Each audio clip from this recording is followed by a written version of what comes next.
तो पिछली कक्षा में हमने दो सूत्र और किए थे, परिभाषा सूत्र किए थे ना। तो अभी उसमें आगे हम बढ़ते हैं। ये न विधिस्तदन्तस्य और यस्मिन् विधिस्तदादावल ग्रहणे किया था हमने। तो देखो ये जो तस्मादितुत्तरस्य और तस्मिन् नीति इति निर्दिष्टे पूर्वस्य, उसमें और ये जो हमने किया ये न विधिस्तदन्तस्य और यस्मिन् विधिस्तदादावल ग्रहणे, उसमें फर्क क्या है? तो वो जो सूत्र है तस्मादितुत्तरस्य और तस्मिन् नीति निर्दिष्टे पूर्वस्य, वो हमको दिशा निर्देश करता है कि किस और काम करना है। और ये जो हमने अभी किया था कि तदंत विधि और तदादि विधि, वो हमको कंटेंट प्रदान करते हैं कि कैसी कंटेंट को हमको कंसीडर करना है।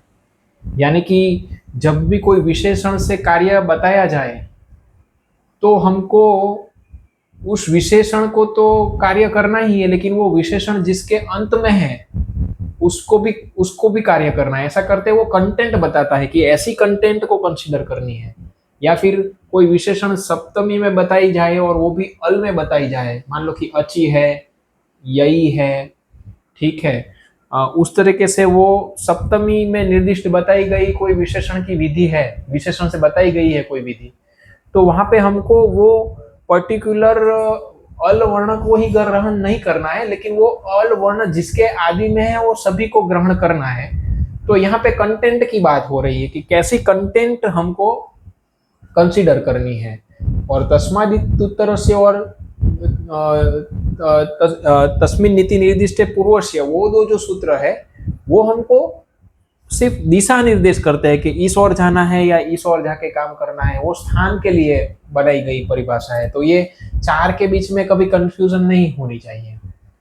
यहां तक क्लियर है ना बात को? ठीक है ना?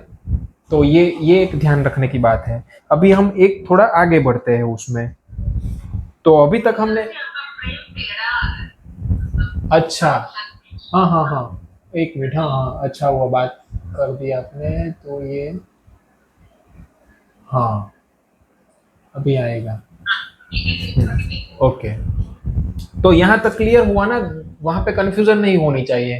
तस्मिन् इति निर्दिष्ट पूर्व से और तस्मादित उत्तर से सिर्फ हमको दिशा बताते हैं कि कौन से स्थान पे काम करना है।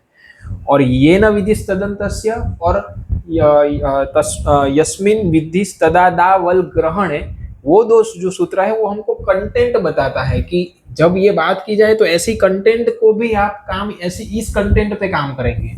यानी कि उसके अंत वाले वर्ण को भी लेंगे और वो पर्टिकुलर विशेषण को भी लेंगे। और यहाँ पे बात करें सप्तमी वाली, तो वो कंटेंट को तो लेंगे ही, लेकिन वो जिसके आदि में बैठे हैं वो सभी वर्ण को भी लेना है, ऐसा।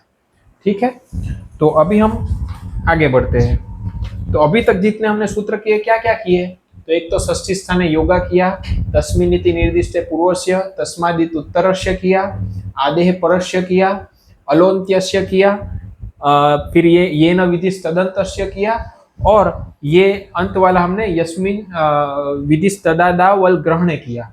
ठीक है, अभी हम आगे बढ़ते हैं। अभी नेक्स्ट जो परिभाषा है वो है अनेकाल सित सर्वस्य। ठीक है, ये है अनेकाल। बराबर पढ़ा जा रहा है ना या फिर शेड आ रहा है?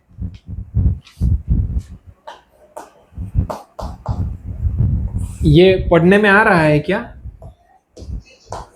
ओके, तो ठीक है। अनेकाल सित सर्वस्य, ठीक है, ये भी एक सूत्र है। ये क्या बताता है? देखो हमने अभी तक क्या पढ़ा था कि अभी तक हम जान रहे थे कि किस दिशा में जा रहे थे, कि षष्ठी स्थाने योगा से हम षष्ठी पे काम करेंगे, तो षष्ठी पे आए। फिर हमने देखा कि षष्ठी में कुछ बताया नहीं गया हो तो अलोन्त्यस्य से हम अंतिम अल पे काम करते हैं। अच्छा, कल सॉरी, हमने जो पिछली जो क्लास की थी उसमें हमने समझा था सार्वधातुक अर्धातुक योह, उसमें सब हमने समझा था कि उसमें ये न विधिस्तदन्त से कैसे लगा, गुण कैसे हुआ, इको गुण वृद्धि कैसे आई वगैरह। उसमें एक चीज रह गई थी, वो ये कि ये न विधिस्तदन्त से क्या बताता है कि सिर्फ इकारांत को ही काम नहीं होगा, ई को ही, ई धातु को ही नहीं होगा, इकारांत सभी धातु को होगा। सिर्फ उकार पे काम नहीं होगा, इक में सभी उकारांत आएगी। लेकिन उसका अर्थ हुआ कि उस प्रकार के अंग पे काम होगा, यानी कि इगंत अंग को काम होगा, ठीक है। तो ये अंग तक तो हमको पहुंचा देता है, यानी कि नी पे भी काम होगा, ठीक है, ऊ पे भी काम होगा, भू पे भी काम होगा, पू पे भी काम होगा। तो ये इगंत अंग पे काम होगा, यानी कि पूरे के पूरे भू अंग पे काम होगा। फिर एक परिभाषा उसमें हमने आपको बतानी रह गई थी, वो ये थी कि वो भू पे काम करने तक तो ला देता है ये न विधि तदंतस्य, लेकिन कहाँ पे काम करेंगे, कैसे इक पे, तो अलोन्त्यस्य परिभाषा वहां पे भी आती है, वो मत भूलिएगा। वो हमने तब लिया नहीं था, एकदम आगे लिया था, फिर क्लास खत्म हो गया था। तो इगंत अंगस्य तक तो ये न विधि तदंतस्य ले आता है हमको, कि इकार पे तो काम होगा ही, लेकिन ई जिसके अंत में है, ऐसी नी धातु है, ठीक है, नी है, वो जीहरी है, वो सब धातु पे होगा। उकार पे तो होगा, लेकिन ऊ जिससे अंत होती है, वैसी भू पू इत्यादि सभी धातु को होगा, तो वहां तक ले आता है। तो इगंत अंग को गुण होता है, यानी कि भू को गुण होता है, नी को गुण होता है, ऊ को गुण होता है, लेकिन पूरे पूरे भू पे नहीं होता। इसलिए वहां पे एक परिभाषा और आती है अलोन्तस्य। तो हम इसके अंदर में भू में एक आखिर में जो ऊ बैठा है उसके ऊपर काम करते हैं, नी में आखिर में जो अंत में जो बैठा हुआ इकार है उसको काम करते हैं। वो समझ पा रहे हो आप? वो समझ में आ गया ना? तो अलोन्त्यस्य वहां पे भी लगता ही है, तो अलोन्त्यस्य भी वहां पे एक एक्स्ट्रा सार्वधातुक अर्धधातुक यों में अलोन्त्यस्य भी एक आ जाती है परिभाषा। तो कहने का अर्थ है जहां पे भी षष्ठी आई ना, तो वो अलोन्त्यस्य आके खड़ा हो ही जाता है। फिर आगे बात होती है कि चलो पंचमी से तो काम नहीं हो रहा ना, तो पंचमी होती तो फिर आधे परस्य, तो फिर हम आगे के वर्ण में काम करेंगे। और अभी इससे नेक्स्ट एक परिभाषा जुड़ी, अनेकाल सित सर्वस्य। ये क्या बताता है कि अनेक अल, यानी कि अनेक अल हो, एक से ज्यादा अल दिया गया हो, आदेश में आ रहे जो अल है वो एक से ज्यादा है, और जो आदेश भगवान पाणिनि कोडिंग करते हैं उसमें सकार के को कोडिंग करके रखा गया हो, शीत करके रखा दिया गया हो, तो जो आदेश होगा ना वो पूरे के पूरे स्थान पे होगा। देखो अभी तक क्या हो रहा था, हमने षष्ठी ढूंढी तो हम अलोन्त्यस्य से सिर्फ अंतिम अल पे ऊपर ही काम कर रहे थे। षष्ठी देखी तो अलोन्त्यस्य से अंतिम अल पे करने चले, तो पंचमी दिखी तो हम आगे के वर्ण पे काम करने जा रहे थे। उदस्था संभो का उदाहरण देखा था हमने, ठीक है। लेकिन यहाँ पे इसको बांधने के लिए कौन आया, यानी कि सबसे पहले षष्ठी स्थानी योग आया, उसको बांधा अलोन्त्यस्य ने, अलोन्त्यस्य को बांधा आधे परस्य ने। अभी आधे परस्य और ये इनको भी बांधेगा ये अनेकाल सित सर्वस्य। ये क्या बताता है कि जब भी कोई आदेश अनेक अल से आता हुआ हो, आप एग्जाम्पल करेंगे तो समझ में आएगा। तो देखो अस्तेर भूहु नाम का जो है, अस्तेर भूहु, ये जो सूत्र है 2452, ये ऐसा बताता है कि जब भी आर्धधातुक प्रत्यय परे होता है, कोई भी आर्धधातुक प्रक्रिया करेंगे ना, तो तब आपको अस धातु नहीं मिलेगी। जहां जहां पे भी अस होगा ना, वो ऑटोमेटिकली अस जो है वो उसको आदेश हो जाता है भू। तो देखो भू में क्या है, भकार और उकार है, तो ये जो आदेश आ रहा है ना वो एक से ज्यादा अल वाला आ रहा है, कोई एक अल नहीं आ रहा है, यहाँ पे दो अल है, ग्रेटर देन 1। तो अनेकाल जब आदेश होते हैं तो भू नाम का आदेश है वो अनेकाल है, क्योंकि एक से ज्यादा अल है उसमें, अल यानी कि कोई भी वर्ण। तो एक से ज्यादा अल वाला कोई आदेश भगवान पाणिनि आदेश करते हैं, तो अभी ये भू को कहाँ पे बिठाएंगे, अस जो है वो हम षष्ठी यहाँ पे काम करना है, तो अस में कहाँ पे बैठाएंगे, अलोन्त्यस्य आएगा, वो बताएंगे कि सब की जगह काम करो। पंचमी होती तो अकार की जगह बात करता, अलोन्त्यस्य आते ही फिर ये सूत्र आ जाता है कि जब भी षष्ठी में कार्य कहा जाए तो ठीक है, अलोन्त्यस्य ही पहले आता है कि अंतिम अल पे ही होता है, लेकिन अगर कोई आदेश एक से ज्यादा अल लेता हुआ आए तो आपको बाय डिफॉल्ट पूरे के पूरे स्थानी को हटा के आएगा। तो अनेकाल सित सर्वस्य, यानी कि सर्वस्य, सर्वस्य षष्ठी है, सर्वस्य जो षष्ठी है उसको सर्वस्य को निकालते तो पूरा का पूरा अस चला जाएगा, और पूरे के पूरे अस की जगह भू आदेश हो जाएगा। समझ में आया यहां तक ये बात, अनेकाल सित सर्वस्य? हाँ जी जी माता जी।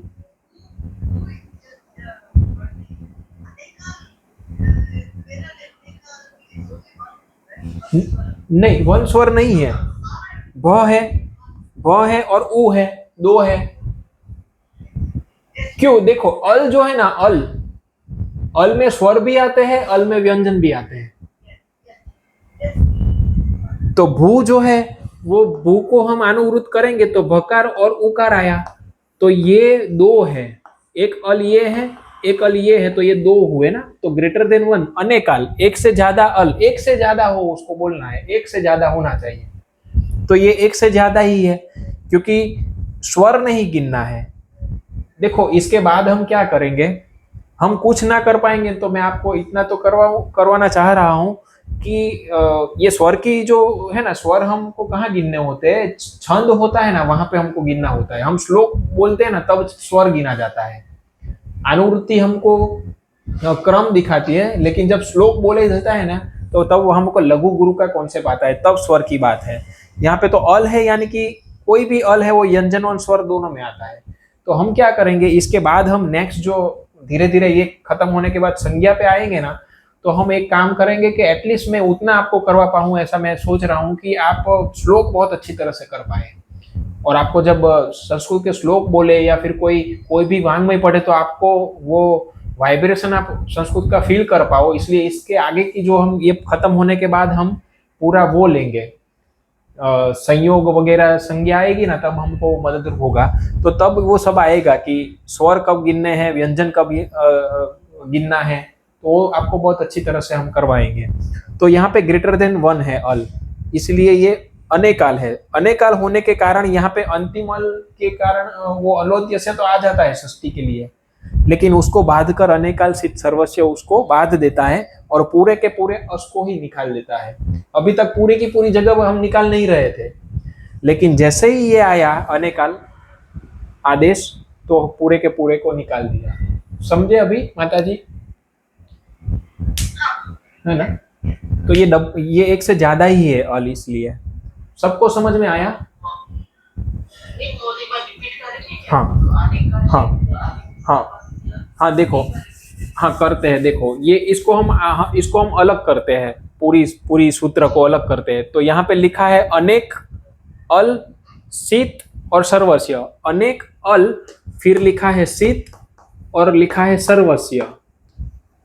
तो ये सूत्र ऐसा बताता है। फिर ऊपर से अनुवृत्ति आती है। ये बात हो रही है अर्ध धातु प्रक्रिया जब हम करेंगे। अर्ध धातु प्रक्रिया में क्या होता है कि कुछ कुछ धातु ऐसी है कि आपको भू धातु आपको अस धातु कभी नहीं मिलेगी अर्ध धातु में। अस को ही ये भू बन जाता है। जब अर्ध धातु प्रत्यय परे आ जाता है ना तो ऑटोमेटिक अस धातु भू में कन्वर्ट हो जाती है। इसके लिए यह सूत्र बनाया है कि जब भी अर्ध धातु प्रत्यय परे पे हो और आगे अस धातु हो और पीछे जब अर्ध धातु प्रत्यय होता है तो कभी आपको यहाँ पे अस धातु नहीं मिलेगी। इसीलिए ये सूत्र बनाया है। कौन सा? Aster भूहु, aster भूहु। ये सूत्र ऐसा बताता है कि अस धातु को भू आदेश होता है। अस की जगह क्या आदेश हो जाता है? भू। तो सूत्र ने तो सिर्फ इतना ही बताया कि भू आदेश करो। जैसे कि हमने कोई भी सूत्र करते हैं तो पाणिनि भगवान से बता देते हैं ये करना है, बाकी का हमको परिभाषा से अर्थ निकालने की शुरुआत करनी पड़ती है। तो यहाँ पे भी ऐसा है, भू आदेश करेंगे तो यहाँ पे षष्ठी है, ये आदेश हुआ, तो अब कहाँ करेंगे? जिस तरीके से अंतिम अल पे करें, आदि में करें या पूरे के पूरे ऊपर करें। तो यही बात हुई कि पहले तो षष्ठी पे है तो षष्ठी स्थाने योगा आया, वो तो पूरे को हटाने की बात करेंगे। तो बोले नहीं, षष्ठी स्थाने योगा के बाद अलोन्त्य से कहता है नहीं, अंतिम अल सकार की जगह करो। फिर बोलता है कि अगर पंचमी में कार्य होगा तो हम अकार को करेंगे, अगर वो भी नहीं है और अनेकाल है यानी कि अनेक अल का आदेश हो, ये आदेश है, जो आदेश हो रहा है वो एक से ज्यादा अल, तो यहाँ पे है एक से ज्यादा अल, एक भकार और उकार को मिला के ये भू बना है। तो अल यहाँ पे ज्यादा है ना, एक से ज्यादा है। तो ऐसा कोई आदेश हो कि जो एक से ज्यादा वर्ण लेके हुए आदेश बताया जाए तो बाय डिफॉल्ट आपको अलोन्त्य से नहीं करना है, वो पूरे के पूरे को ही हटाना है। तो पूरा अस निकल गया।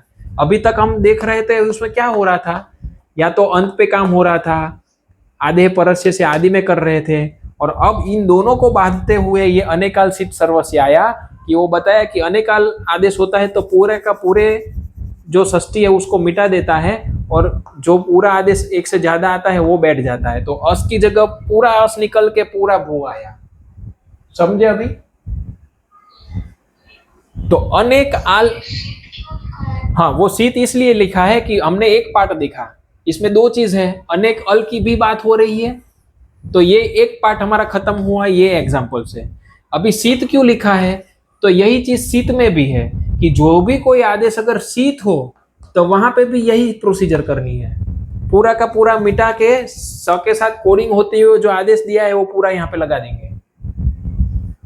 तो दो चीज ये सूत्र में बताई गई है कि एक तो अनेकाल वाला कोई आदेश हो तो भी पूरे षष्ठी के स्थान पे चला जाएगा, पूरी षष्ठी मिट जाएगी, और कोई आदेश शीत होता हुआ स की इत संज्ञा करते हुए रखते हुए आ गया हो तो उनको भी यही करना है। सकार की इत संज्ञा वाला उदाहरण मेरे पास, मैंने अभी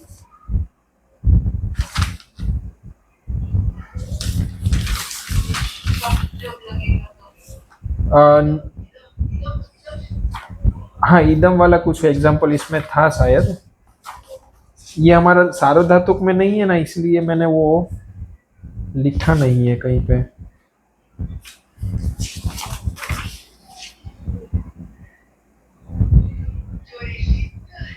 हाँ नहीं, कोई भी मतलब शीत आदेश होता हुआ आ रहा हो, जिस तरीके से भू का आदेश किया इस तरीके से सकार की इत संज्ञा वाला कोई आदेश, मान लो कि ऐसा कोई ईस नामक कोई आदेश हो रहा है, मान लो ईस नामक, तो यहाँ पे सकार की इत संज्ञा होगी तो ये शीत हो जाएगा कि नहीं? तो ये जो ई है वो पूरे की पूरी जगह बैठ जाएगा। ऐसा कोई भी यहाँ पे ई, हाँ आदेश जो हो रहा है ना, आदेश वो अनेकाल हो या फिर शीत हो, जो आदेश हो रहा है। जी माता,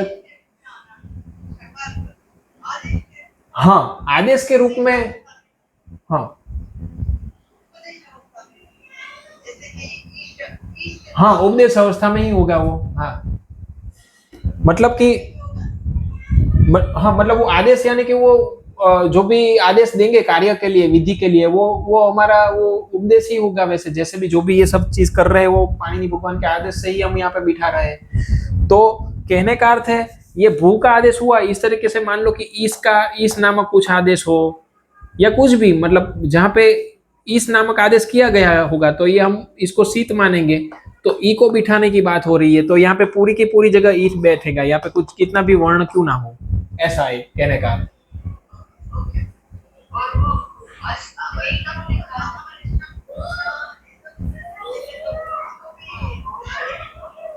जी माता जी, सब तो पीत है, सब तो पीत है, सब कौन सा कौन, हाँ शन और हाँ वो सब शीत है वैसे, शन सब नहीं, लेकिन वो उसमें नहीं आता है। एक मिनट, शन आप जो बता रहे हो यही ना, सब भी होता है वैसे, शीत वो भी होता है, ये भी होता है, सब भी होता है, शीत आदेश होता है, सब भी ठीक है। तो उसमें भी आप देखेंगे नहीं, लेकिन वो वहां पे बैठने के लिए उसको हटा के आने का ऐसा तो उसमें नहीं आ रहा है ना, उसको हटा के फिर ये करो ऐसा वहां पे नहीं आ रहा है ना। ये तो वो तो सिर्फ प्रत्यय है, ये प्रत्यय है, ये तो वहां पे प्रत्यय बिठाया है। लेकिन ऐसा कि जो जो आदेश बताया गया हो कि इसको इसकी जगह बिठा हो और वो कोडिंग करके डाला हो, ये तो प्रत्यय है, प्रत्यय में ये नहीं लगेगा, नहीं है ये, ऐसा नहीं आ रहा है। वो जहाँ पे भी इसका एग्जाम्पल में अगले व्याख्यान हम करेंगे ना, तब मैं इसका एग्जाम्पल लेके आऊंगा। हाँ आदेश के रूप में आना चाहिए, हाँ हाँ आदेश होना चाहिए। तो आदेश के रूप में ये आर्धातु प्रक्रिया में ये आएगा कि वो स के साथ कोडिंग होता हुआ आदेश आता है तब वो आएगा, इसमें भी वो नहीं आएगा क्योंकि ये तो प्रत्यय हम बिठाते हैं ना पीछे, तो वो एक प्रक्रिया पूरी अलग है। ये ऐसा कि आपको कोई षष्ठी है वहां पे, जिस तरीके से यहाँ पे कैसा ये षष्ठी अस थी और भू को अस की जगह बिठाना है, तो अनेकाल हुआ तो हमने अस को मिटा दिया। उसी तरह काम यहाँ पे शीत के लिए होगा कि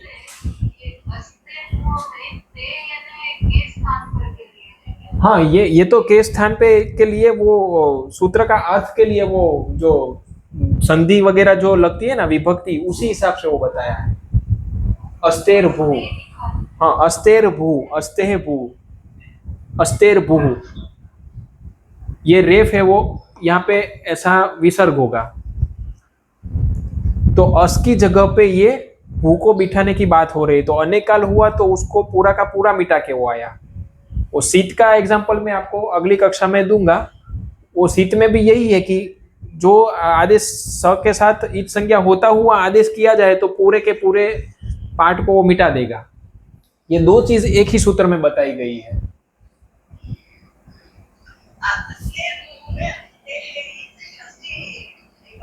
हाँ हाँ, अस्ते है, अस्ते वो षष्ठी है, षष्ठी है, षष्ठ, तो वही स्थानीय है, इसलिए यहाँ पे काम हो रहा है अस धातु पे, वहां पे करना है ऐसा। अस्ते क्या तो के भू, तो भू आदेश हो रहा है वहां पे।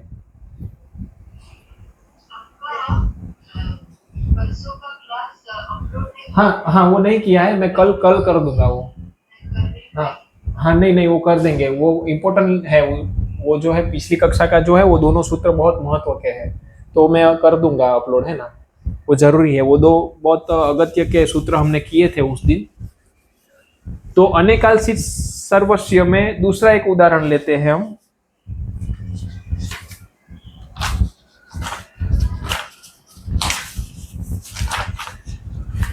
देखो ब्रुवो वची, उसमें भी एक एग्जांपल है, ब्रुवो वची, वची ही, ब्रुवो वची ही 2453। इसमें भी वैसा ही है कि जब भी आर्ध धातु के का अधिकार होने के कारण ये भी ऐसा बताता है कि पर में अगर आर्ध धातु प्रत्यय हो, ठीक है, तो जो ब्रुव नाम की जो धातु है उसको आदेश होता है वच,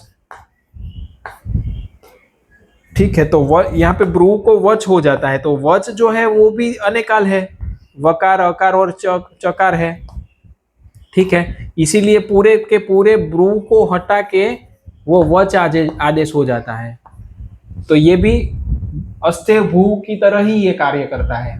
अस्तेर भू, ब्रुवो वची, ये सब आर्ध धातु प्रत्यय परे होने पर आपको कभी भी ब्रू धातु नहीं मिलेगी। ब्रू का अर्थ भी कहने के अर्थ में है, उसकी जगह ये वच आ जाता है, ठीक है। तो उवाच्य जो बोलते हैं ना कि अर्जुन उवाच, तो वो ब्रुव का ही वो रूप, वो वच रूप धारण कर लेता है जब आर्ध धातु प्रत्यय परे होते हैं। तो आपको कभी ब्रू धातु नहीं मिलेगी, अस धातु नहीं मिलेगी आर्ध धातु प्रक्रिया करेंगे तो तब क्या हुआ कि अनेक अल वाला कोई आदेश कहाँ गया षष्ठी के स्थान पे, तो पूरी षष्ठी मिट जाती है और पूरा का पूरा अनेकाल वाला जो आदेश है वो उसका स्थान ग्रहण कर लेता है। हुआ ये बात अभी क्लियर हुई? ब्रुवो वची, अस्थिर भूहु, ये सब इसके उदाहरण है। हाँ बस ब्रू के स्थान पे वच आ गया। नहीं, ब्रू के स्थान पे वची आदेश है, ये वची ही आदेश है।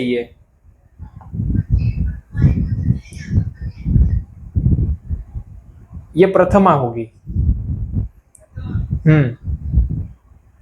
देख लो उसमें एक बार देख लो, उसमें मिल जाएगा, प्रथमा हुई होगी वो। ब्रू की जगह वची ही है ना। हाँ चेक करो ना एक बार।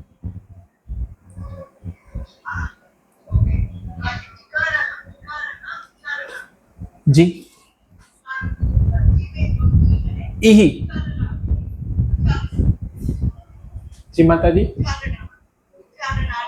अच्छा उच्चारणार्थ है, ओके उच्चारणार्थ है, ओके।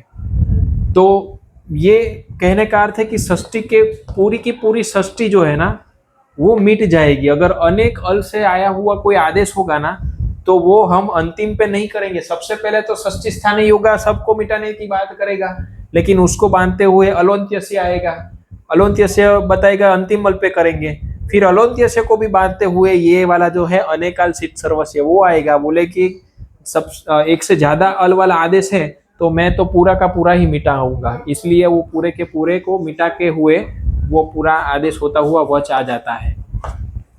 तो ये अनेकाल शीत सर्वस्य। शीत का एग्जाम्पल हमारा बाकी है, वो मैं आगे आपको करवाऊंगा। इसी तरह से दूसरा एक उदाहरण है अतो 20 ऐस। अच्छा, ये यहाँ समझ में आया ना ये वाला अनेकाल शीत सर्वस्य? ठीक है, तो इजी ही है, इसमें कुछ है नहीं। अनेकल वाला कोई भी आदेश आया तो पूरे स्थानिक को मिटाएगा। ये पूरी परिभाषा आप एक प्रकार से देखेंगे तो ये स्थान कहाँ पे काम करना है ना, उसके लिए ये मदद रूप करती है कि अंत पे काम करना है, आगे करना है, पूरा निकालना है। ये सब खेल उनका ही है, क्योंकि हमको षष्ठी तो बता देगी कि काम यहाँ पे होने वाला है, फिर यहाँ पे कहाँ पे, तब ये सब परिभाषा अपना अपना स्थान निश्चित करने के लिए आती रहती है और एक दूसरे को बांटते हुए वो डिसाइड करती है। ये डिसाइडिंग फैक्टर्स है सब। फिर है अतो 20 ऐस। देखो, आपको ये समझ में ना आए तो कोई टेंशन मत लीजिएगा, क्योंकि अब हम इतना अभी तक अंदर गए नहीं है कि ये सब कहाँ कहाँ पे एप्लीकेशन आती है। हमने प्रकृति प्रत्यय समझा नहीं है, अंग कैसे अंगाधिकार का काम में कैसे अंग कार्य कैसे करते हैं, वो सब अभी हमने चालू नहीं किया है। ये तो परिभाषा में क्या मदद होता है, इसलिए हम एग्जाम्पल के तौर पे ये सब सूत्र देख रहे हैं। तो आपको वो उसमें डिटेल में नहीं जानना है कि ये सब तो बहुत कॉम्प्लेक्सिटी है, ये तो अभी हम समझ ही नहीं पा रहे हैं कि ये कब आएगा, कौन से पिक्चर के बारे में बात हो रही है। तो आपको सिर्फ ये कॉन्सेप्ट ग्रहण करने के लिए ये समझना है। बाकी का तो हम जब करेंगे तो वो आपको प्रक्रिया, क्योंकि हम जो करने वाले हैं उसमें ये सब बेस है, तो ये समझने के लिए, ये सब उदाहरण के लिए ही हम आपको बताएंगे तो ही आप समझ पाएंगे, इसलिए ये उदाहरण लिया जा रहा है। ये सूत्र ऐसा बताता है कि अतः, ये पंचमी एक वचन में है, 20 ऐश, तो 20 है वो षष्ठी एक वचन है, और ऐश है ना तो ये प्रथमा है। तो ये ऐसा बताता है कि अदंत अंग हो और उसके पर में 20 प्रत्यय हो, कोई भी अदंत अंग हो, कोई भी अदंत अंग हो और उसके पर में जब भी 20 प्रत्यय होता है, पर में कोई भी अदंत अंग के पर में अगर ये होता है 20 प्रत्यय, तो ऐस आदेश होता है। ये जो ऐस है ना वो आदेश हो जाता है, ठीक है। तो इसमें ऐसा है, वो ऐस जो आदेश होता है वो 20 को होता है, इसको ऐस आदेश हो जाता है, 20 को ऐस होता है। तो यहाँ पे भी ऐसा है कि जो ऐस आदेश है, ऐस आदेश, उसमें एक से ज्यादा अल है, एक ऐ है और सकार है। तो एक से ज्यादा आदेश अल होने के कारण अनेकाल आदेश होने के कारण सर्वस्व के ऊपर वो कार्य करेगा। तो सर्वस्व यानी कि जहाँ पे जो षष्ठी बताई गई है, तो षष्ठी 20 नाम की षष्ठी है, तो ये पूरा का पूरा 20 मिटते हुए यहाँ पे ऐस आ जाता है, ऐसा इस तरीके से। मान लो कि राम है, अदंत अंग है और पर में 20 लगा हुआ है, तो 20 की जगह ऐस आ जाता है। तो ऐस जो है वो एक से ज्यादा अल है, तो पूरा का पूरा 20 मिट जाता है और ऐस आ जाता है, ऐसा ऐस। और फिर ये जो सकार है वो ससजुसो रूहु हो जाएगा, और ऐ जो है और संधि होते हुए रामई बन जाएगा, ऐसा रूप आगे बनेगा वो। अभी कहने का अर्थ है ये ऐस जो है वो कैसे आया उनकी बात की, 20 की जगह ऐस आने का अर्थ है कि एक से ज्यादा अल है तो पूरा 20 मिट जाएगा, समझे ये। तो 20 ऐस कहने का अर्थ है कि अनेक अल वाला कोई भी आदेश आया तो पूरी की पूरी षष्ठी को निकालेगा।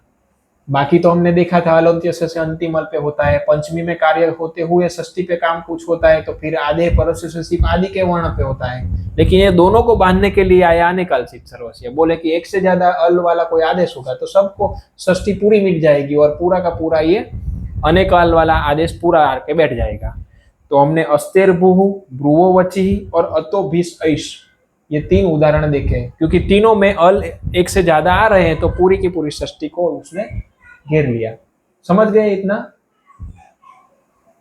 ठीक है, आगे बढ़े जी काका जी, कोई प्रश्न? हाँ, तो अभी ये हमारा हुआ अनेकाल शीत सर्वस्य। अच्छा, अभी इस एकदम लास्ट परिभाषा अभी ये स्थान के संबंध में अभी आएगी, और वो है नीच, की च।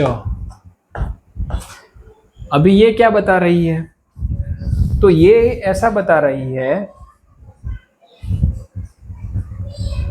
कि कोई आदेश अगर जिस तरीके से सकार की ईच संज्ञा होगी तो पूरे आदेश में आ जाएगा, उसी तरह से कहीं पे भी गकार की ईच संज्ञा वाला आदेश आया तो वो अभी सबको बाध देखा। देखो सबसे पहले आया षष्ठी स्थाने योगा, पूरी षष्ठी पे काम कर रहा था। अलोन्त्यस ने बताया हम अंतिल अल पे करेंगे। हाँ हाँ, इसका इसका सूत्र नाम ना नीच, वो सूत्र की संख्या देखते हैं, एक मिनट।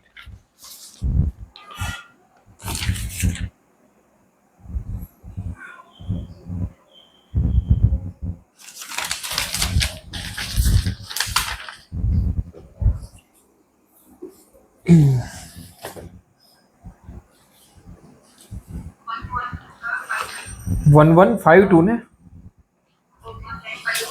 कितना है सूत्र नंबर? 1153। एक मिनट। हाँ ओके।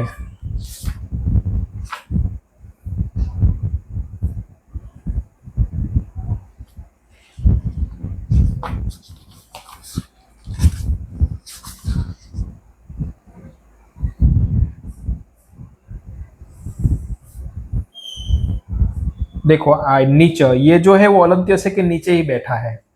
अलंत्यस्य जो है वो कहाँ पे काम करता है? अंतिमल पे करता है, उसके नीचे ही ये सूत्र बैठा है नीच, बराबर। अलंत्यस्य 1152 है, तो उसकी ही अनुवृत्ति नीच ले रहा है कि नीच क्या बता रहा है कि अंतिम अल पे काम करेगा।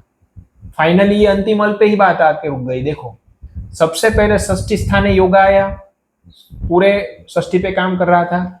अलोन्त्यस्य से अंतिम अल पे आया, अंतिम अल को रोकते हुए आधे परस्य आया कि नहीं पंचमी होगी तो हम काम करेंगे। ये दोनों को रोकने के लिए अनेकाल सित सर्वस्य आया कि अगर जो आदेश एक से ज्यादा अल वाला हो या फिर शीत के कोडिंग से आता हुआ कोई आदेश हो तो हम सब जगह पे करेंगे। और इनको भी रोककर आया नीच, वो बताता है कि मैं है ना, मेरी अगर नीच के साथ ग के साथ अगर कोई ईच संज्ञा की गई तो बाय डिफॉल्ट मैं अंतिम अल पे ही काम करूंगा। पूरा जो स्थानी है उसमें मैं अंतिम अल पे ही काम करूंगा, चाहे भले वो अनेकाल क्यों ना हो। अभी देखो अनेकाल होता तो क्या होता, पूरी की पूरी षष्ठी मिटती। लेकिन अनेकाल होते हुए भी अगर कोई कोडिंग में गकार की ईच संज्ञा रखी गई है तो फिर वो पूरी की पूरी षष्ठी पे काम नहीं करते हुए वो अंत पे ही काम करेगा। जैसे कि अचिष्णु धातु भ्रुवांग व्योरिंग वंगों में क्या हो रहा है, वहां पे क्या आदेश हो रहा है? इयंग और ओंग आदेश हो रहा है। तो देखो यहाँ पे गकार की संज्ञा हो रही है, ये दोनों आदेश गीत है क्या? है ना गीत।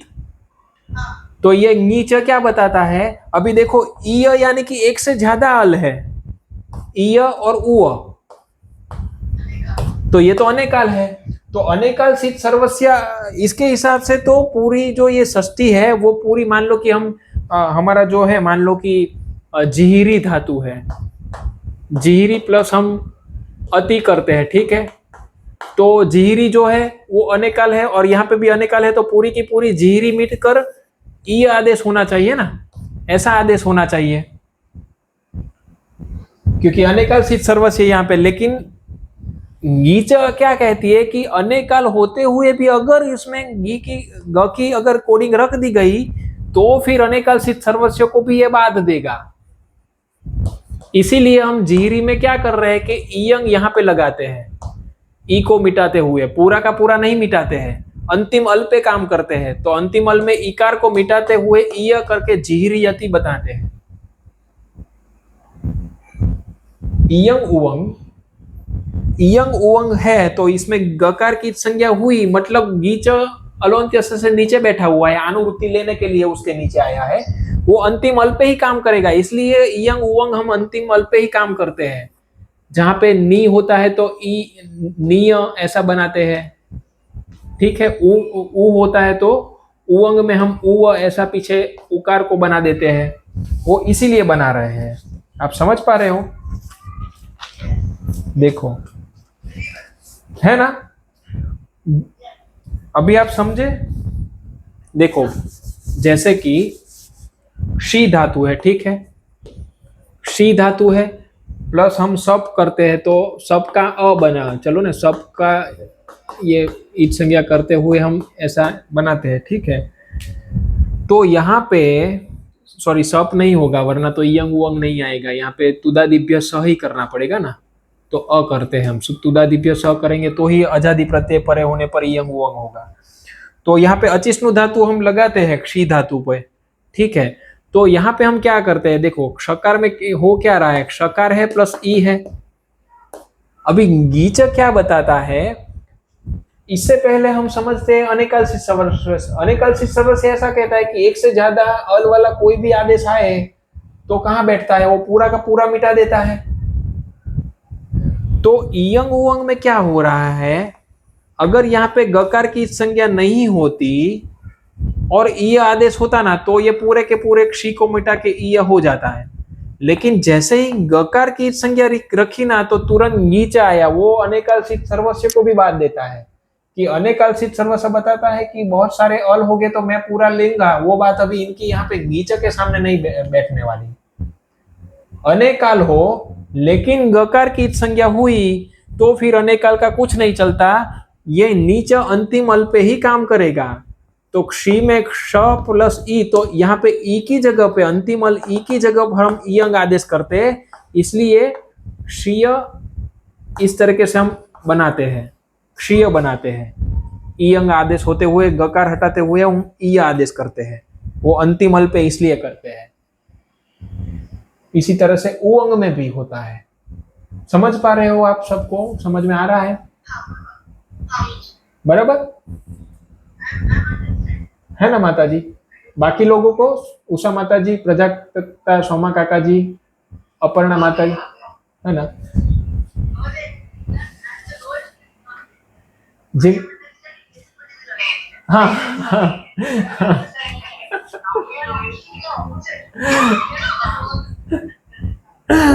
नहीं नहीं, ऐसा तो नहीं। सब लोगों को क्या है कि सबकी राय लेके ही हम आगे बढ़ेंगे, ऐसा नहीं। और कोई ऐसा लगे कि बता देना का, ऐसा जरूरी नहीं, हम 2-3 बार बताएंगे, हम सीख ही रहे।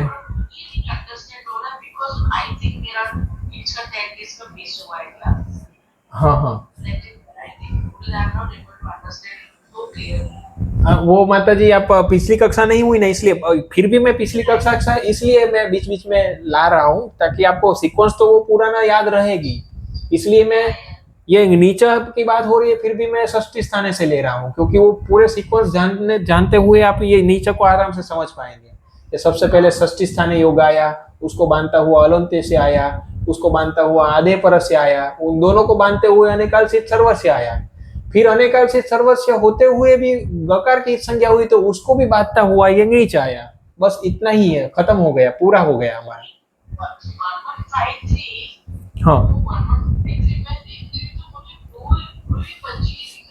कौन? नहीं नहीं, प्रथम अध्याय का प्रथम पाद का 53 का सूत्र आप गलत निकाल रहे हैं।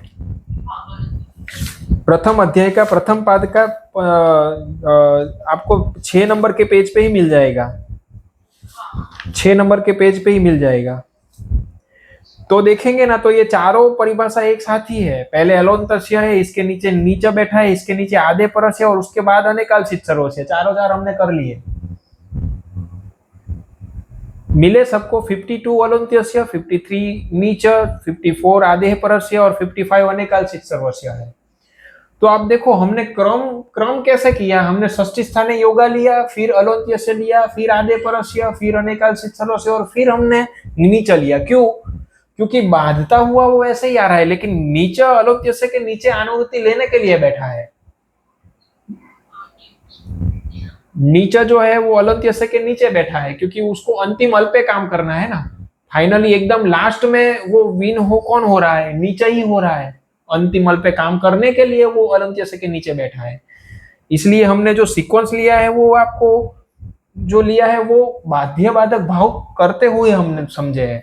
और सूत्र पढ़ते समय आपको कंफ्यूज नहीं होना है कि पहले अलोन्त्य से आया है, फिर नीचे आया है, आधे पर से आया और अनेकाल सित सर्व से आया, तो ये सीक्वेंस इस ओर से नहीं बैठेगा जैसे कि हमको बाध्य बाधक भाव देखना हो। बाध्य बाधक भाव देखने के लिए आपको षष्ठी स्थान योगा पहले आया, उसके बाद अलोन्त्य से आया अंतिम अल के लिए, उसको बांधने के लिए आधे पर से आया, वो बोला अधिक पे काम करो पंचमी होगी तो, ये दोनों को बांधते हुए अनेकाल सित सर्व से आया कि शीत आदेश हो या तो फिर अनेकाल वाला कोई आदेश हो तो पूरे षष्ठी पे आएगा। उन दोनों को बांधते हुए अंत में नीचे आया, वो बोला कि अनेकाल क्यों ना हो, सप्तवे काम में नहीं करने दूंगा, अंतिम अल पे ही करने दूंगा अगर उसके साथ गकार की कोडिंग मेरी रखी गई हो, तो नीचे आया अंत में। समझे? तो इतने हमारे जो परिभाषा सूत्र में जो महत्व के थे ये सब हो गए। तो अचिष्णु धातु ब्रुवांग व्योर यंग उवंगों में जो यंग उवंग आदेश हो रहा है उसका कारण ये नीच है, वो अंतिम अल के इकार और उकार को ही यंग उवंग करता है। अगर वहां पे गकार की संज्ञा नहीं रखी जाती तो वो क्या करता, वो पूरे के पूरे स्थानी को हटाते हुए आदेश हो जाता। इसलिए गकार की संज्ञा रखते हुए अंतिम अल पे ही काम करना था।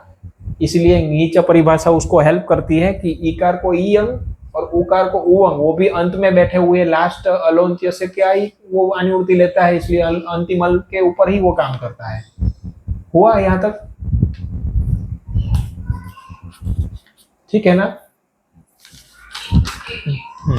तो इतने हमारे सूत्र हुए, अभी आगे बढ़ते हैं।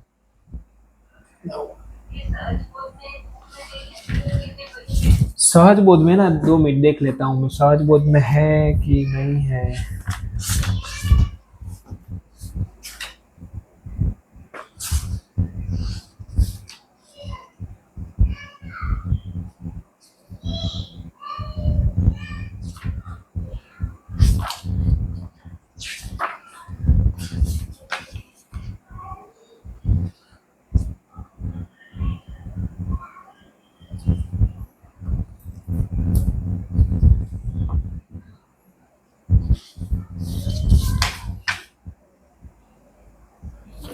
सहज बोध में शायद नहीं होगा। सुबह सुबंध की प्रक्रिया में शायद मिल जाएगा, वो सुबंध में मिलेगा। हाँ उसमें आता है ना, तो वो वहां पे मिलेगा। हाँ हाँ अच्छा, तो वो वहां पे मिलेगा, लेकिन ये जरूरी तो है ही, हमको समझना तो चाहिए कि कैसे आया। तो इतना है, अभी इसमें तो नहीं मिलेगा, लेकिन ये परिभाषा सूत्र इतने थे जो महत्व के वो सब हमने कर लिए। अभी छोटी मोटी 2-3 रह गई है, वो हम कर लेते हैं। तो ये स्थान संबंधित जितनी थी वो हमने खत्म कर ली। स्थान संबंधित जितनी थी कि जो स्थान निर्धारित करने में हमको मदद रूप कर रही है उतनी परिभाषा हमने कर ली। उसमें हमने क्या क्या कर लिया एक बार देख लेते हैं। इतनी हमारी हो गई, तो उसके बाद अभी हम दूसरी करेंगे परिभाषा। तो देखो, जब हमको 5th 6th और 7th एंडिंग को कैसे इंटरप्रेट करना है उसके लिए हमने षष्ठी स्थाने योगा देखा षष्ठी के लिए, तस्मिन् नीति निर्दिष्ट पूर्व से देखा सप्तमी के लिए, तस्मादित उत्तर से देखा पंचमी के लिए। फिर हमने तदादि विधि, तदंत विधि और तदादि विधि देखी कि कंटेंट किसको हमको गिननी है। कोई भी विशेषण से काम बताए तो अंत को तो करना ही है काम, वो विशेषण के अंत से हो रहा है, लेकिन वो विशेषण जिसके अंत में उसको भी काम करना है, तो वो कंटेंट के लिए ये न विधि तदंतस्य, ये हमने तदंत विधि की। फिर हमने यस्मिन विधि तदादा वल ग्रहणे, ये मैंने ऊपर बोर्ड पर नहीं लिखा था उस दिन, यस्मिन विधि तदा दावल ग्रहण, ये वार्तिक है जो हमने अभी पढ़ा ना, ये जो ये न विधि तदंतस्य उसका ही ये अपवाद है, वार्तिक है एक, ये हमने किया। और स्थानी को समझने के लिए कि जो स्थान षष्ठी में जो दी गई है, कोई भी षष्ठी में जो भी कोई विधि यहाँ पे जो भी कोई षष्ठी में यहाँ पे बैठा हुआ है, वहां पे कहाँ पे काम करना है, उसके लिए हमने क्या क्या परिभाषा देखी। तो एक तो परिभाषा हमने देखी षष्ठी स्थाने योगा, यहाँ पे काम करना है। फिर हमने देखा अलोन्त्यस्य कि अंत में काम करना है। फिर हमने देखा आदेह परस्य, पंचमी में काम हो रहा हो षष्ठी में तो आदेह में करना है। फिर हमने देखा कि अनेकाल सिद्ध सर्वस्य, यानी कि सर्व पे काम होगा पूरा का पूरा। अगर पूरा का पूरा अगर अनेकाल हो और एक से ज्यादा आल आ रहे हो, या फिर शीत की इत संज्ञा हुआ कोई आदेश आ रहा हो, तो पूरे के पूरे षष्ठी पे होगा। फिर ऑल हमने देखा नीच, यानी कि अंतिम अल पे ही काम होगा अगर गकार की इत संज्ञा के साथ कुछ आदेश हो रहा है, और भले वो अगर अनेकाल हो तो भी अनेकाल नहीं लगेगा, वहां पे गीच ही बाध देगा। तो ये अंतिम अल की ये स्थान संबंधित जितनी परिभाषा थी वो हमने देखी। अभी हम नई परिभाषा समझेंगे, वो है कि व्हेन देयर आर मेनी आदेश, एक से ज्यादा आदेश हमारे सामने आए तो क्या परिभाषा लगती है। ये स्थान संबंधित हो गई परिभाषा खत्म हमारी। अभी एक से ज्यादा आदेश आ रहे हो तो कौन से आदेश हमको ग्रहण करने हैं, तो उसकी दो परिभाषा है। कौन कौन सी है, तो एक है स्थानेंतरतम,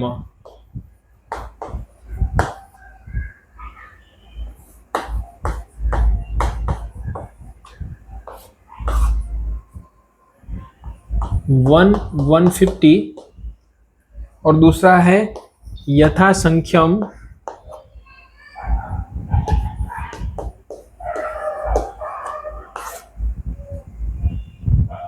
यथासंख्यम मनुदेश समानाम, देश समानाम। ये दो परिभाषा सूत्र किसके लिए बनाई गई है, 1, 3, 10। तो देखो ये दो परिभाषा इसलिए बनाई गई है कि जब भी व्हेन देयर आर मैनी आदेश जब आता है, तब हमारे पास क्या होता है कि एक से ज्यादा आदेश आते हुए हमारे सामने खड़े हो जाते हैं। तब हमको डिसाइड करना होता है कि ये इतने सारे आदेश में से हमको लगाना कौन सा है। वो जो हमने परिभाषा देखी वो षष्ठी में कहाँ पे काम करना वो देखी थी। अभी यहाँ पे जो आ रहा है आदेश प्रथमा, वो अगर सब ज्यादा आ रहा है तो यहाँ पे बिठाने के लिए किसको आगे यहाँ पे सेट किया जाए उसके बारे में है। ये समझ पा रहे हो आप, ये भेद क्या है। अभी की परिभाषा हमने षष्ठी पे देखी, और ये अभी हम प्रथमा देखेंगे कि जो आ रहा है उसमें कंफ्यूजन हो तो क्या करने का। क्लियर हो रहा है कहाँ जा रहे हैं, पहले हमारा पाथ क्लियर है, हम कहाँ जा रहे हैं वो। अभी तक हम षष्ठी देख रहे थे कि षष्ठी में कंफ्यूजन हो तो क्या करना है, अभी प्रथमा में कंफ्यूजन हो तो क्या करना है, वो ये चीज। उसके लिए ये दो परिभाषा है, हम करेंगे तो समझ में आएगा। तो हम पहले वो करते हैं।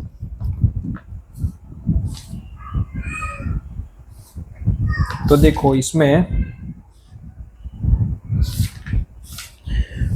सिंपल ही है। पहला है स्थानेंतरतम, हमने बहुत बार किया भी है ये।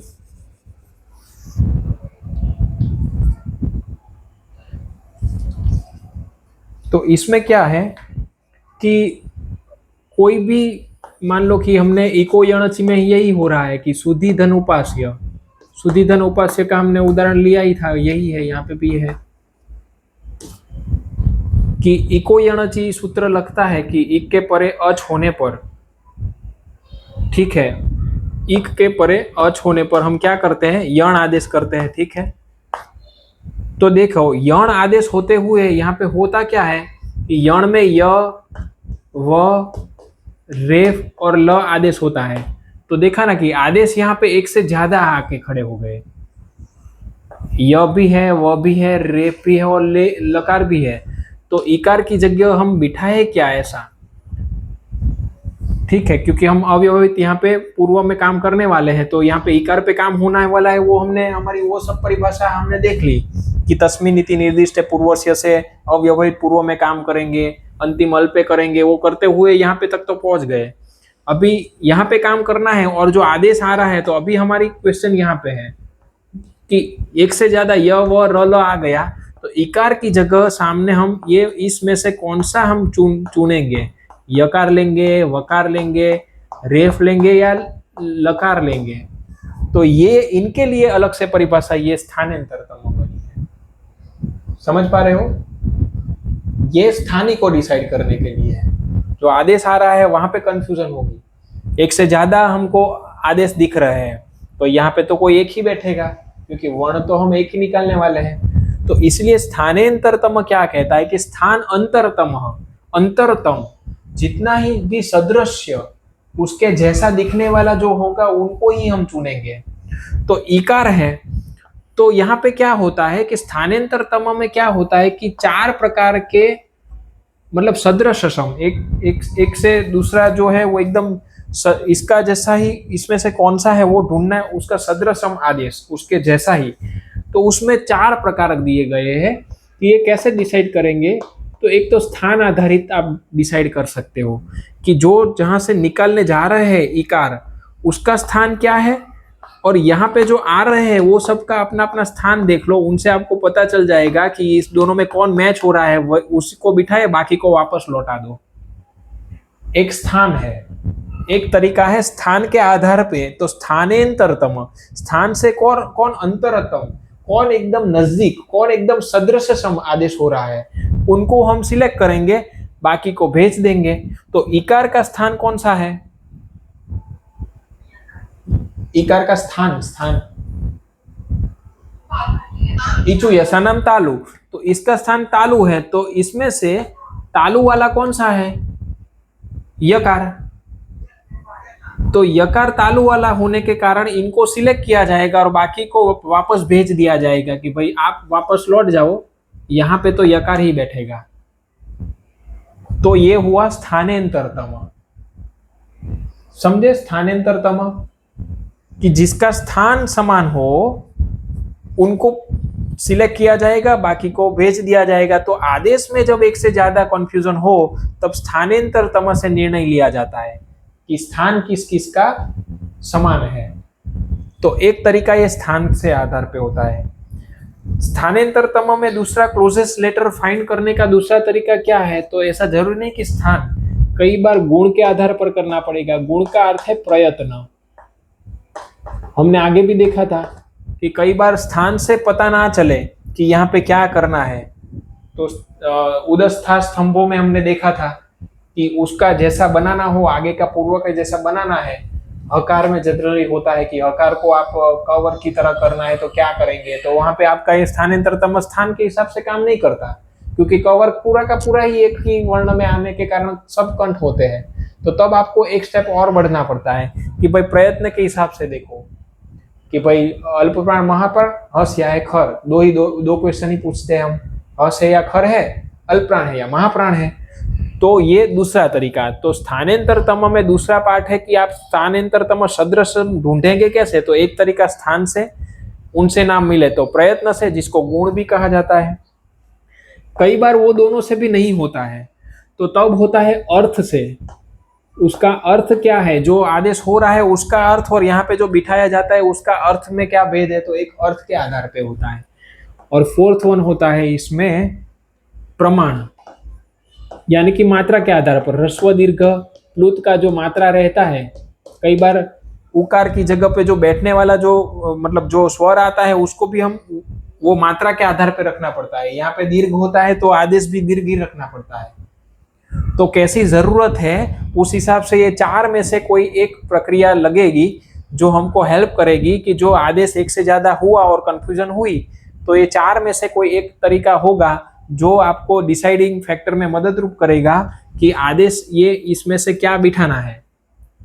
तो स्थानांतरतम परिभाषा बनी हुई है, आदेश आता है उसमें कुछ कंफ्यूजन हो उसके लिए, और उसका तरीका है स्थान के आधार पर, ना मिले तो प्रयत्न यानी कि गुण के आधार पे, ना मिले तो अर्थ के आधार पे, ना मिले तो प्रमाण के आधार पे। अच्छा, सबसे पहला तो ये स्थान ही महत्व का है, स्थान से ही सबसे पहले चेक करना है। अगर स्थान से नहीं मिला तो जरूरी नहीं कि आप इस क्रम से ही जाए कि चलो गुण ढूंढो, अर्थ ढूंढो, प्रमाण, ये क्रम इसके बाद के इनके लिए कोई क्रम नहीं है। इसके लिए ये फर्स्ट प्रायोरिटी है, ये बात सही है, स्थान के लिए फर्स्ट प्रायोरिटी। लेकिन स्थान नहीं मिला तो जरूरी नहीं कि हम ये क्रम में ही ढूंढते जाइए, इसमें से ऑटोमेटिकली कोई भी एक सेट हो जाएगा। तो गुण आधारित, अर्थ आधारित, प्रमाण आधारित, तो स्थानांतर तम में इस तरीके से वो आदेश को वो सिलेक्ट किया जाता है। हाँ, फोर्थ वन है प्रमाण, यानी कि मात्रा, ह्रस्व दीर्घ प्लुत, यानी कि वो ह्रस्व वाला कोई आदेश हो, यहाँ पे बैठा हुआ है और आदेश हो रहा है वो ह्रस्व दीर्घ ज्यादा हो, तो हमको वही मात्रा, उसकी मात्रा, उसका काल, यहाँ पे जो काल है उसी काल वाला ही यहाँ पे आएगा ऐसा। तो काल आधारित भी उसमें आता है, वो इसमें नहीं है, आगे जाके कई प्रक्रिया में आएगा वो। तो वो मात्रा आधारित भी इसमें आता है कि एक जगह पे ह्रस्व है ऊपर और नीचे जो आदेश हो रहे हैं वो अलग अलग मात्रा का है, कोई ह्रस्व दीर्घ प्लुत है जो भी हो, मतलब उसमें हमको वो मात्रा देखनी पड़ती है कि इसमें से ये मात्रा वाला ही हमको यहाँ पे लगाना है ऐसा। तो वो मात्रा के आधार पे उसको प्रमाण यानी कि मात्रा, प्रयत्न यानी कि गुण। ठीक है, तो स्थान, गुण, अर्थ और प्रमाण, ये चार तरीके रहते हैं स्थानांतर तम ढूंढने का, कि कौन सा स्थान एकदम सदृशम है, वो ढूंढने के ये चार तरीके हैं। हमको इतना डीप में अभी नहीं आएगा, वो आगे की बात है, हमारे तो लिए स्थान से ही हो जाएगा ज्यादा काम, और प्रयत्न से। अर्थ यानी कि जो यहाँ पे आदेश आ रहे हैं वो उनका अर्थ हो, यहाँ पे जो बैठा गया वो दोनों का अर्थ सेम होना चाहिए, अर्थ के आधार पे होता है। हमको यहाँ पे वो अभी नहीं आएगा, हमको ये दो आगे ऊपर के दो में ही ज्यादा आ जाएगा, लेकिन ये अर्थ और प्रमाण भी रहते हैं, ये दो के आधार पे भी होता है प्रक्रिया में। लेकिन अभी के लिए हमारे लिए यही है कि स्थान और गुण, अर्थ और प्रमाण, ये चार तरीके रहते हैं इसको फाइंड करने के कि इसमें से कौन बैठेगा। ठीक है, अच्छा अभी ऐसा होगा कि ये भी काम नहीं करेगा, पूरा का पूरा स्थानांतर तम ही काम नहीं करेगा, तो क्या करेंगे? इसीलिए वहां पे आता है यथा संख्या मनुदेश समानाम, जो हम 1, 3, 10 जो सूत्र है ना, वो क्या बताता है? यथा संख्या मनुदेश समानाम, यानी कि जब दो प्रकार के समूह होते हैं और उसी प्रकार के आदेश होते हैं तो क्रमशः लेने का, यानी कि हम बोलते हैं ना कि एचो य वाया वह, एचो य वाया वह में क्या होता है?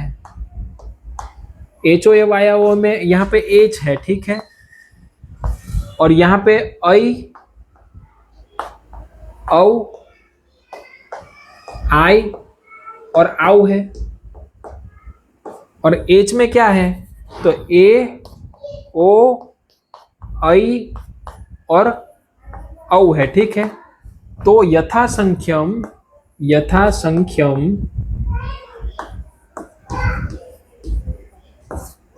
मनुदेश समानाम,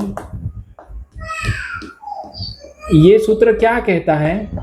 ये सूत्र ऐसा कहता है कि जब संख्या के आधार पे जो कोई दो समूह दिए गए हो तो आपको क्रमशः लेना है। जैसे हम प्रैक्टिकल नहीं करते, प्रैक्टिकल में हम क्या कहते हैं कि राम और श्याम के 50 और 60 मार्क आए, तो क्रमशः लेते हैं ना कि राम का 50 गिन लेते हैं हम और श्याम का 60 गिन लेते हैं। राम और श्याम का क्रमशः 50 और 60 मार्क्स मिले, तो यहाँ पे हम क्या करते हैं, राम का पहला डिजिट 50 आया तो हम राम को वो 50 समझ लेते हैं ऑटोमेटिकली। हम कहते हैं ना कि भाई शत्रु मित्र और शत्रु मित्र और परिस्थिति को मारो, खुश करो और जीतो। तो हम क्या कहते हैं कि शत्रु को मारने की बात हुई क्रमशः, मित्र को खुश करने की बात हुई, और परिस्थिति को यानी कि कोई ऐसी गलत परिस्थिति आई उसके ऊपर विजय में लेने की बात हुई। तो हमने क्रमशः देख लिया। तो तीन चीज है सामने, तीन रिस्पेक्टिवली, हम इंग्लिश में जो बोलते हैं ना कि रिस्पेक्टिवली, तो यथा संख्यम यानी कि ये रिस्पेक्टिवली की बात कर रहा है कि यथा संख्यम कि रिस्पेक्टिवली आपको वो चीज लेनी है। तो एचओ या वाया में क्या हो रहा है कि ए, ओ, ऐ, औ ये चार संख्या है यहाँ पे, 1, फर्स्ट, सेकंड, थर्ड, फोर्थ। तो ऐ, आई, ऐ, औ, आई, औ ये भी फोर्थ संख्या है, 1, 2, 3, 4। तो क्रमशः हम क्या करेंगे कि ए के स्थान पे ऐ, ओ के स्थान पे औ, ऐ के स्थान पे क्रमशः आई और औ के स्थान पे क्रमशः आउ, इसलिए लेते हैं ये सूत्र के कारण। समझ पा रहे हो ये? यथा संख्या मनुदेश समानाम सूत्र की वजह से हम ए को ऐ, इसको बताया किसने कि ए को ऐ ही लेना है, तो यहाँ पे हम क्रमशः ऐसा शब्द बोलते हैं। इसका कारण है कि यथा संख्यम, ये जो संख्या के आधार पे हमको वो जो दो ग्रुप बने वो इक्वल डिजिट्स के बने। अगर यहाँ पे 5 होता और यहाँ पे 4 होता तो ये सूत्र नहीं लगता। ये इक्वल होने चाहिए। जो दो ग्रुप बन रहे हैं, यहाँ पे 4 है और सामने आदेश भी 4 हो रहे हैं, तो क्रमशः ए के स्थान पे ऐ, ओ के स्थान पे औ, ऐ के स्थान पे आई और औ के स्थान पे आओ। ये उसको दे रहा है यथा संख्या मनुदेश समानाम। ये सूत्र इसको ये प्रॉपर्टी इस तरीके से पढ़ने की वो क्षमता देता है। यहाँ पे हम स्थानांतरतम नहीं लगा पाते। यहाँ पे स्थानांतरतम लगाएंगे तो भी लगेगा, क्योंकि यहाँ पे ए इसका स्थान देखेंगे तो नहीं, लेकिन वो भी प्रॉपर नहीं होगा, क्योंकि आई आओ आई पूरा अलग ही स्थान वो है। लेकिन ये जो लग रहा है उसका कारण मेन ये यथा संख्या मनुदेश समानाम है। दूसरा उदाहरण देखें तो उकालो जस्व दीर्घ प्लुत। वहां पे हम क्या कर रहे हैं कि उकालो जस्व दीर्घ प्लुत में 3 प्रकार का उकार के सामने ह्रस्व दीर्घ प्लुत वो क्रमशः ही हो रहे हैं। यानी कि एक मात्रिक काल उकाल को हम ह्रस्व बोलेंगे, द्विमात्रिक उकाल को हम दीर्घ बोलेंगे और त्रिमात्रिक काल वाले उकार को हम प्लुत बोलते हैं। तो उकालो जस्व दीर्घ प्लुत में भी जो हम मीनिंग निकाल रहे हैं वो यथा संख्या मनुदेश समानाम सूत्र से ही निकाल रहे हैं। 3 प्रकार का उकार तो 3 संख्या हुई, सामने ह्रस्व दीर्घ प्लुत वो भी 3 इक्वली हुए। तो क्रमशः हमने उसके सामने इसी तरह से एक मात्रिक उकार को ह्रस्व, 2 मात्रिक वाले को दीर्घ और 3 मात्रिक वाले को प्लुत, ऐसा हमने मीनिंग वहां पे वो सूत्र में भी ऐसा निकाला था। आद्यंत टकितो में देखो, आद्य और अंत, टित और कित, वो भी 2-2 है, यहाँ पे भी 2-2 है। तो आदि वाले को तो वो आद्यंत टकितो में भी ये यथा संख्या मनुदेश समानाम लग रहा है, वो भी क्रमशः हुआ। तो जहां जहां पे भी आदेश जितने हो रहे हैं वो ग्रुप और जिसकी बात हो रही है वो दोनों अगर इक्वली हो रहे हो, सामने क्रमशः संख्या इक्वली बैठ रही हो, जिसके बारे में बात हो रही है वो 2 जुट है, तो वो क्रमशः वो आदेश होते हैं। समझे अभी ये बात? यथा संख्या मनुदेश समानाम। तो यथा संख्या मनुदेश हम नॉर्मली जैसे व्यवहार में प्रयोग करते हैं वैसा ही है, रिस्पेक्टिवली, कि कुछ भी बात कही गई हो तो रिस्पेक्टफुली उसको हमको ले लेना है। तो यहाँ पे भी सूत्र में रिस्पेक्टिवली वही चीज को हमको कंसिडर करते हुए उसका मीनिंग निकालना है। वहां पे फिर आप स्थानांतरतम करने जाएंगे तो वहां पे मीनिंग नहीं निकल पाएगा। स्तोह चुनाश्चु में देखो, स्तोह और चुनाश्चु, तो स्तोह में सकार तथ दध न और यहाँ पे स और फिर चथ ज इक्वल हो गए। तो इसलिए वो स्तोह चुनाश्चु उसमें भी यथा संख्या मनुदेश समानाम, क्योंकि इक्वल रिस्पेक्टिवली वहां पे हो रहा है वो चीज, तो वैसे वो काम करता है। तो ये 2 सूत्र इसलिए बनाए गए हैं। स्थानांतरतम से काम करके देखो पहले, स्थान प्रयत्न गुण और गुण प्रयत्न अर्थ और प्रमाण के आधार पे, फिर वो ना हो तो फिर यथा संख्या मनुदेश समानाम से वो बैठ जाएगा। तो ये स्थान संबंधित ये 2 परिभाषा हुई। तो यहां तक हमारा पूर्ण हुआ।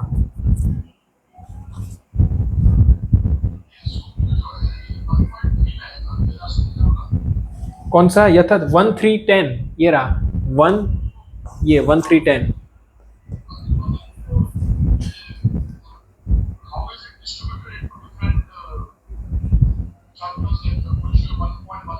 हाँ, कुछ अलग अलग है, वो अनुवृत्ति के क्रम के हिसाब से जाएगा। वो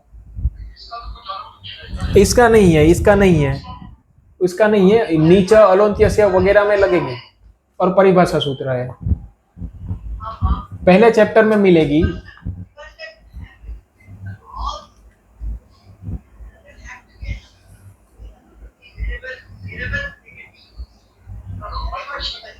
नहीं, उनका क्वेश्चन है कि कोई एक जगह पे क्यों नहीं है। हाँ, वो ऐसा नहीं है कि कोई एक जगह पे क्यों नहीं है ऐसा।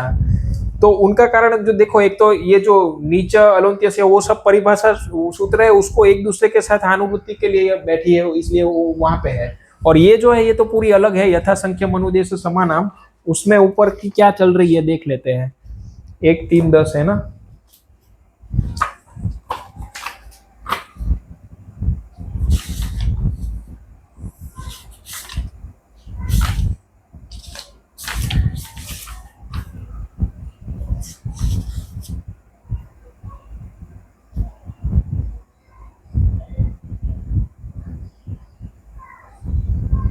ये पूरा अलग ही है वैसे, इसको कोई अनुवृत्ति की जरूरत यहाँ पे तो नहीं दिख रही है। यथासंख्यम अनुदेश समानाम अलग ही है, ये अलग ही रखा है यहाँ पे परिभाषा सूत्र में। ये इस संज्ञा के प्रकरण के नीचे ही रख दिया गया है, यथासंख्यम अनुदेश समानाम और स्वरितेन अधिकार, ये 2 सूत्र है। ये अलग ही है लेकिन क्रम उसको अलग रखा है, वो आपकी बात सही है। बाकी वो वाले जो सूत्र है नीच अलोन्त्यस्य, वो तो अनुवृत्ति के लिए ही वहां पे बैठे हैं, वो सब एक साथ में बैठे हुए हैं। ये एक अलग है, वो बात सही है, वो अलग रखा है परिभाषा सूत्र। जी 1.1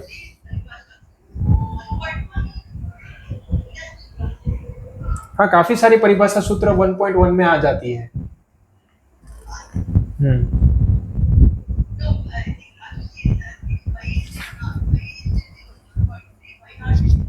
हाँ, वो वही बता रहे हैं। वो 1 में आए हैं। और ये 3 में आया है। वो 3 में आया है। हाँ हाँ हाँ, ये एक अलग ही है इसमें परिभाषा, वो बात सही है आपकी, वो अलग ही रखा है इसमें। उसका कारण मुझे इसमें नहीं पता है, सही बताऊं। बाकी हमने अभी तक जो की वो 1 में आई है, और ये जो है वो 3 में ही है, यथासंख्यम अनुदेश समानाम। और उसके साथ कोई अनुवृत्ति भी ज्वाइंट है, ऐसा भी नहीं है कि कोई अनुवृत्ति की जरूरत यहाँ पे हो, तो ये कुछ ऐसा लॉजिक नहीं लग रहा है, लेकिन कुछ कारण होगा इसका। लेकिन ज्यादातर वो 1-1 में ही है परिभाषा। ठीक है, तो आप देखेंगे कि हमने धीरे धीरे करके काफी हद तक तो परिभाषा करते हुए काफी सारी कर ली है। आप एक बार पहला चैप्टर एक बार थोड़ी देर एक बार पढ़ेंगे तो भी आपको समझ में आएगा कि हमने काफी सारी कर ली है। अभी आगे की एक थोड़ी बहुत बाकी है, वो हम देख लेंगे। यहाँ तक समझ में आ गया है ना सबको? नहीं, बस अभी खत्म ही है, कर रहे। ठीक है जी। हाँ हाँ, वो कल डाल लूंगा मैं। जी जी। ओम पूर्णमद पूर्णमिदं पूर्णात् पूर्णमुदच्यते पूर्णस्य पूर्णमादाय पूर्णमेवावशिष्यते। ओम शांति शांति शांति। माता जी के चरणों में प्रणाम, आप सभी को प्रणाम। मुझे जिस गुरु ने पढ़ाया वो जाह्नवी दीदी को भी मैं प्रणाम करता हूँ। धन्यवाद।